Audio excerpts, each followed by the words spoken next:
Estas imaxes corresponden á visita que fixeron a semana pasada á illa de Cortegada a conselleira de Medio Ambiente e o de Cultura logo da rehabilitación da capela que a Xunta quere converter nun centro de recepción de visitantes e punto de difusión cultural. Este acto non sentou nada ben á veciñanza de Carril. Despois de tantos anos de loita da historia e do que significa Cortegada para a xente de Carril, estamos vendo como nunha inauguración, que din agora que non é unha inauguración, pero quedou nas redes sociais como unha inauguración, non estaba presente ninguén de Carril.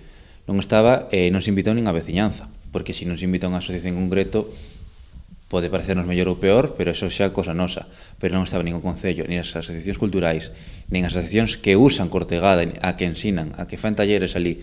Non había ninguén que fose de Carril, os dous conselleiros e xente cercana a eles. Nin estar molestos e indignados polo ocorrido, mais aínda tendo en conta a historia da illa e da loita social para recuperala para o público. Isto xa é algo máis noso, histórico e reivindicativo, porque ademais, para máis Inri, o director do Parque de Illas Atlánticas dixo que animaba as asociacións, nombrou un par delas, a usar a illa e a facer uso dese espectacular espazo, pero non estaban presentes.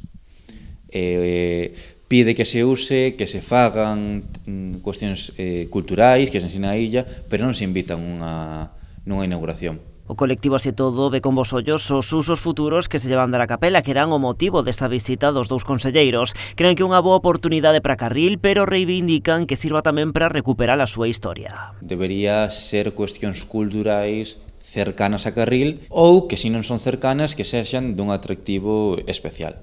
Dende cuestións históricas de como foi a nosa vila, da vida da xente que vive ali ata principios do século XX, así como contan a historia de como se viron obrigados a marchar dali para cedela, tal como din os papéis, de forma voluntaria, o que di a historia todo o contrario, ao rei Alfonso XIII. A Asociación Veciñal está valorando enviar un escrito de queixa á Xunta contemplando facelo de forma conxunta con outros colectivos sociais. A visita tamén molestou o Concello de Vilagarcía porque ela tampouco se convidaron as autoridades municipais, porque din dende Rabella, máis alá de afinidades políticas, hai uns protocolos que hai que cumprir.